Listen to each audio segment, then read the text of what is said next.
And now we have another great show from Nat Geo. The limited series Barkskins tells the story of a group of immigrants tackling the harsh reality of frontier life in 17th century French Canada in what is now Quebec. Here with us to talk about the show is creator and showrunner Elwood Reed, whose work you'll know from FX's The Bridge, then David Thewlis, one of the UK's finest, and the Oscar-winning Marsha Gay Harden. But before we start discussing the show, let's take a look.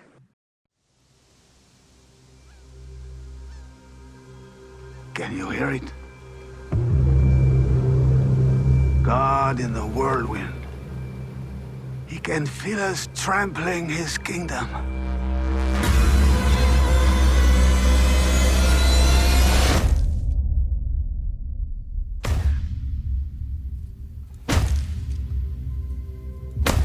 We were told of the recent tragedy west of town. An English agent went missing. I'm here to discover his fate. Who was it who tasked you with this mission? The name doesn't matter. The name matters. What sort of a man are you?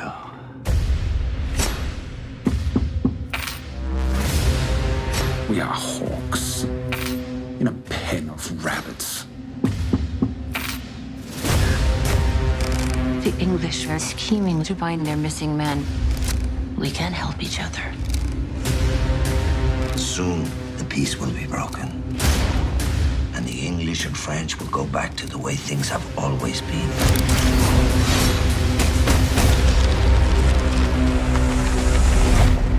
Throat-slitting, lies, and land grabs.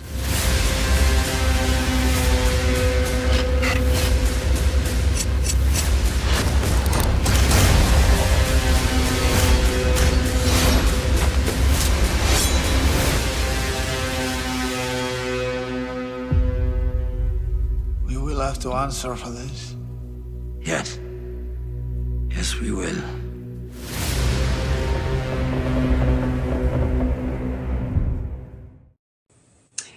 Wow. So we really got a sense of the enormous scope of that show. It's absolutely stunning. Elwood, this was based on a 700-page novel by Annie Proulx. And it just seems like a huge undertaking. What was it about this story that really made you want to get it on screen? Well, as a writer, you're always looking for those worlds that aren't on television. And I can tell you there are no shows about 1670s New France. It had these really interesting core characters in there that I was immediately drawn in. Trepigny is this character early on that jumps off the page. And I just was like, again, that's a character I have not seen on television before. So when you're a writer, you're always looking for those unexplored areas. And Barkskins ticked a lot of boxes for me. Now, you just mentioned David's character, Trepigny, and Marsha plays Mathilde, the innkeeper. Can you guys talk a little bit about your roles and what really attracted you to them? I tend to always want to do something like I've not done before. I always choose my roles so it won't resemble anything I've ever done, and I couldn't have chosen a better role than Trepigny because he's so extraordinary. He's such a treat for an actor to get his teeth into. He's so complex and contradictory because he's always two things. He's a wise man, but he's a fool. He's kind. He's cruel. He's a bully. He's vulnerable. He's charming, but he's obnoxious. He worships. He's a man of God, but he worships a rotten log. You have to watch the show to understand what that means. And sometimes he spends his living in a modest log cabin, and at other times he resides in an ostentatious manor house. That's not, your regular guy. So I was just drawn to the absolute craziness of the man, Yeah. And Marsha? Yeah, I was drawn to the book first, and it was such an exciting world of these people battling and exploring and fighting just for their very survival. And I had a conversation with Elwood and sort of was really trying to convince him why I would be the best person for the role, because she wasn't in the book. Mathilde wasn't in the book, and he was creating this woman, and he was creating this woman who battled sort of against the odds of the time, the men, for her own power in this teeny little village stuck in the middle of these woods surrounded by hostile elements. And she had to be cunning. And I didn't think she was naturally born to be a cunning person. I thought at times, you know, she was a cook, well, she was a domestic, but she had to kind of be very cunning to find power and survival. And I loved that. She ends up gathering, as you see, she kind of gathers the girls to have strength. And I loved that.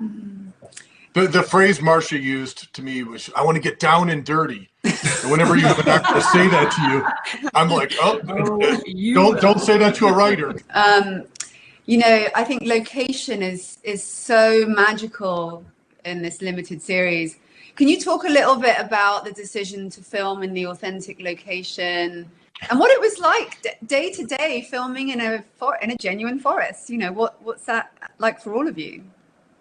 One of the things I didn't realize, I really should have realized from reading the book and then from reading Elwood's script, and how ubiquitous the mosquitoes were in the book. Constantly mosquitoes everywhere, and mosquitoes all over the script. And then hearing that we're going to be filming where this took place, where the book is set. We're going to be shooting exactly in those woods. And I, for some reason, didn't equate that they therefore would be a kind of billion mosquitoes, mainly under my wig most days, and that was the biggest challenge for me was just coping. Being from the northwest of England, I'd never heard of a mosquito until I was in my 20s, and that was kind of hell. But I should have seen that coming. Did you say under your wig? Under my wig, yeah. Lovely. Well, yeah. Another day there was something bigger under my wig than a mosquito. That was as big as a mouse. That was some kind of bug. I don't know. Don't want to think about that. Yeah, I know. Marsha, yeah. Don't I had luxury. Mine was luxury because I was in the village. And by luxury, I mean we slogged through the mud from the trailers to the set every day. And the mud was sometimes knee deep, it felt like. But everyone was saying, Marsha, you're in luxury land. Don't even think about complaining. And so I definitely wasn't. But the thing is, in Elwood's writing and in Annie's book, there's this incredible poetry about nature. And the way she described nature, and then the way Elwood described it in the writing, and it'd be in the little parts that as an actor they go, slash that out, you're not supposed to read that, just read your action. But you had to read it because it kind of suggested that the way you would slog through the mud, or the way you would exist in this environment, or the way the fly would land on you and you would swat it, had a sense of poetry actually to it. It's difficult to articulate, but I think that's I loved being out there in that raw element. There was nothing studio about it. It felt real and amazing. It's like there's this quote, I'm misquoting it, by Werner Herzog. He talks about the voodoo of location, the voodoo of place. And Marsha was picked up on something. In the script, if you probably read the script, you'd say, oh, it's bloated and overwritten. I wrote a lot of description in the scripts because I wanted the actors to be in that place. You know, before we had a place to shoot it, I thought, well, maybe we'll be in Toronto, we'll be on a sound stage. I had to recreate that feeling. As it turns out, a lot of fights to get the show to shoot up there, and we shot in those locations. And so that first day when David showed up on set in this lace and this wig and this cane, and he's slogging through these logs and these mosquito pools, I saw there was some acting. I could see he was this intensity to the thing, and it's like I keep going back. I'm obsessed with sort of like Klaus Kinski and Werner Herzog's relationship, and you see those documentaries about him putting Kinski in those places, and it adds this mania. And I was flattered to see that with David. He was like, oh my God, I'm in this crazy outfit and this wig and this walking cane and these bad boots, and I have to walk across this forest and say these lines. It really lent something to the screen. And then we built that village that Marsha's talking about in the woods. We cleared the woods. Yeah. And I walked Marsha on set that day and I said, this whole town is going to be yours at some point, and I showed her little inn where she was working. And so, and I think it was a massive production designer hand built everything the way you would have built them. These were not These were not 2-wall sets. You could walk in and out of every set. We built the village practical. And I speak to the actors. I just think it gives that feeling they're not on a stage, and there's a rawness that I sense in all the performances. Yeah, because even the interiors are not sets as such. I mean, it's that the village of Wobik is a village, isn't it? I mean, we could all move in there tomorrow.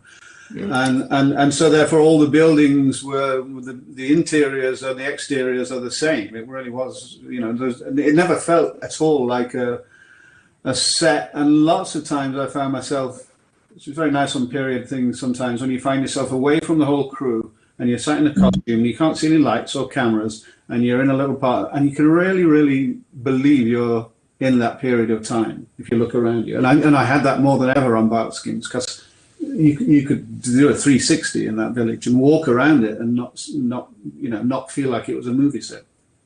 They also had gardens, real gardens, working gardens with eggplants and zucchini and tomatoes, and they had chickens running around. And so there were whole crews of people who would keep this exterior looking like it was supposed to look.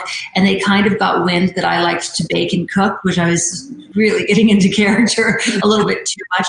I was baking all the time with Lola, Elwood's daughter. And so they would bring me zucchinis, and they would bring me eggs from the chicken. And then I would go home and I would bake, zucchini bread for the crew. Or I literally felt like I got to know Trepanier like deeply the day that I offered David a piece of my prune tart. And he said, "Well, I think I'll come back for seconds." And I was like, "Yes, she's got her in the bag." I'm still missing the prune tart, Marsha. I dream of it. Thank you. I'm going to learn to cook myself. Well, thank you all so much for this show. And I just think it sounds like you had an awful lot of fun, apart from making a fantastic show. So thank you all so much for being here to discuss Barkskins today. Thanks. Bye-bye. Thank you. Thank you.